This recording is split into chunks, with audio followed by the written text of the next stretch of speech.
Assalamu alaikum, it's Sista Samilah. Let me tell you something that's going to shake you to your core. The reason Black America is fracturing right now is because we've drunk poison and called it progress. And that poison is white individualism. Now, I know some of you are already getting uncomfortable, but stay with me because what I'm about to share could save our community. We are watching our people fall apart, watching our children lose their way, watching our elders sit in isolation, and we keep asking ourselves what went wrong. The answer is staring us right in the face. We abandoned who we are. We traded our collective strength for the illusion of individual success, and it's destroying us from the inside out.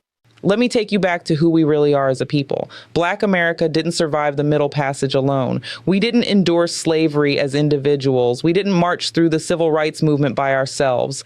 Every single victory, every moment of triumph, every step forward came because we moved together. We fought together side by side, shoulder to shoulder. We laughed together in the face of oppression, turning our pain into music, our struggle into art, our tears into testimonies. We cried together when they lynched our fathers, when they bombed our churches, when they killed our children in the streets, but we never, and I mean never, faced those storms alone. This is who we are. This is our nature. We are the people who said it takes a village to raise a child, not because it sounded nice, but because we understood a fundamental truth that modern society has forgotten. A child raised by a community grows up with the wisdom of elders, the protection of many, the love of multitudes, and the accountability that comes from knowing that everyone is watching, everyone is invested, everyone cares.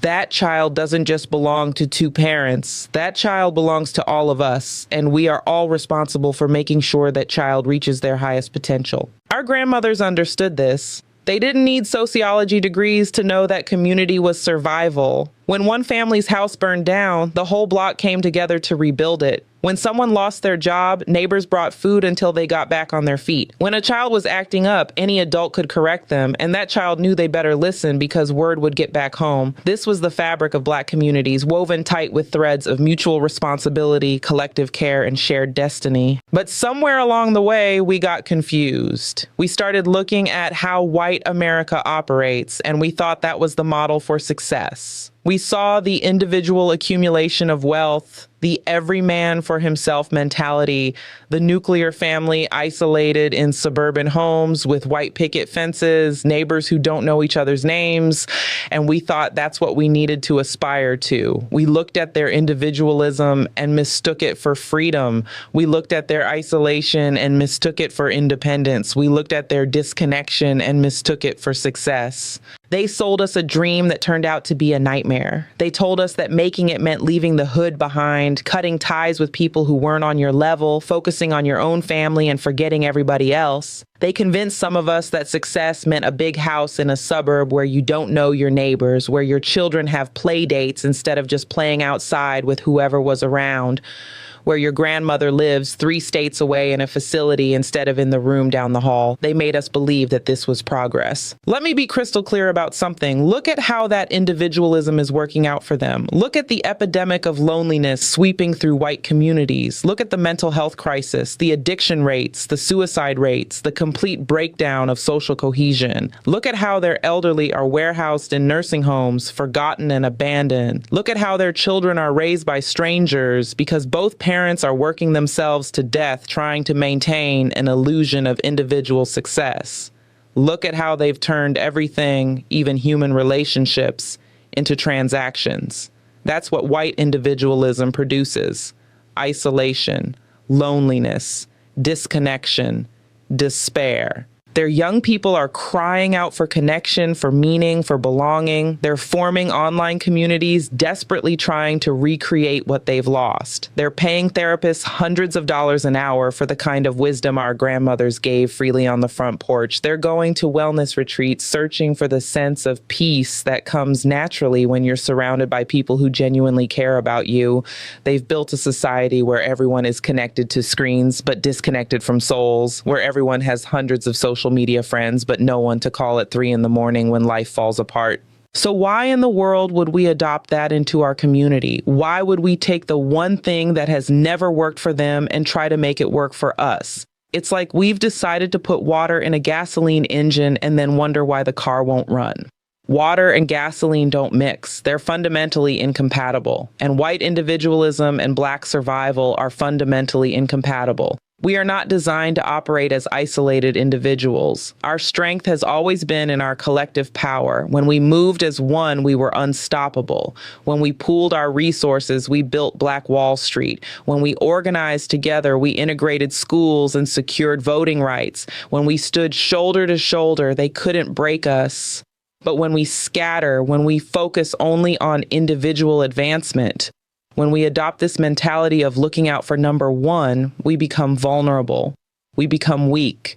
We become exactly what our oppressors want us to be, divided and powerless. Think about what happened to Tulsa's Greenwood district. That wasn't just prosperity. That was collective economics in action. Black doctors treated Black patients. Black lawyers served Black clients. Black teachers taught Black children. Black dollars circulated through Black hands 7, 8, 9 times before leaving the community. That wealth wasn't built by rugged individualists competing with each other. It was built by people who understood that your success and my success were intertwined, that we either all ate or we all starved, that a rising tide truly lifts all boats when we're all in the same harbor. And here's what makes this even more critical. Allah commands us to operate as a community. Islam is not a religion of individualism. It's a religion of ummah, of collective responsibility, of brotherhood and sisterhood. When one part of the body is in pain, the whole body feels it. That's the model Allah has given us. Prayer in congregation is valued more than prayer alone. Zakat ensures wealth circulates through the community. The Hajj brings millions together in unity. Everything in Islam points us toward community, toward collective action, toward interdependence.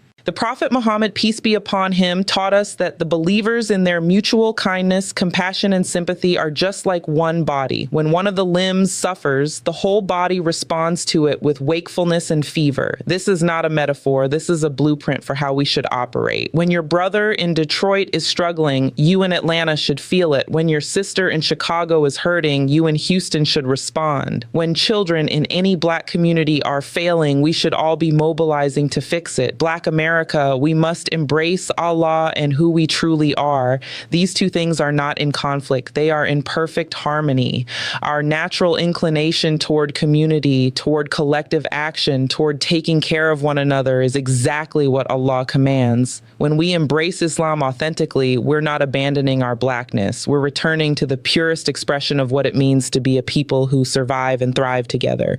Look at the companions of the Prophet. The Ansar in Medina didn't just tolerate the Muhajirun who migrated from Mecca. They shared their homes, their wealth, their resources. They literally split everything they had. That's the spirit of true community. That's what Islam calls us to. And that's what Black America used to embody before we got seduced by individualism. This is not just a spiritual issue. This is a survival issue. In these trying times, when the systems of oppression are tightening their grip, when economic inequality is growing, when our children are being funneled into prisons, when our communities are being gentrified out of existence, we cannot afford to face these challenges as individuals. We need each other now more than ever. We need to rebuild those villages. We need to recreate those networks of mutual support. We need to remember that my success is meaningless if my brother is struggling, that my comfort is hollow if my sister is suffering, that my wealth is worthless if my community is impoverished. We must actively, intentionally, urgently reject white individualism and everything it represents. We must shed off the ways of the colonizer like a snake sheds dead skin. These are not our ways. These mentalities, these philosophies, these approaches to life, they were never meant for us and they will never serve us. Every moment we spend trying to make individualism work in our community is a moment wasted, energy misdirected, potential squandered.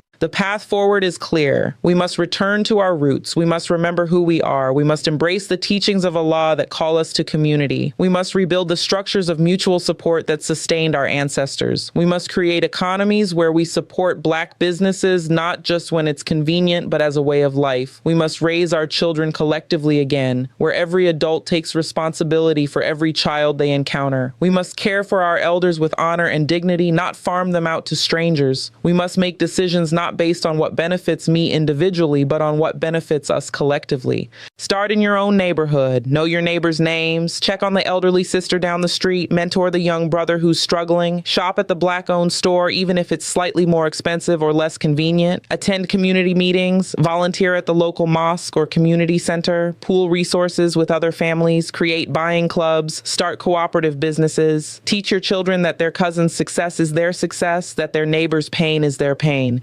We need to recreate the economic systems that keep wealth in our community. Every time we spend money outside our community, we're weakening ourselves. Every time we bypass the Black-owned business for the corporate chain, we're choosing individualism over community.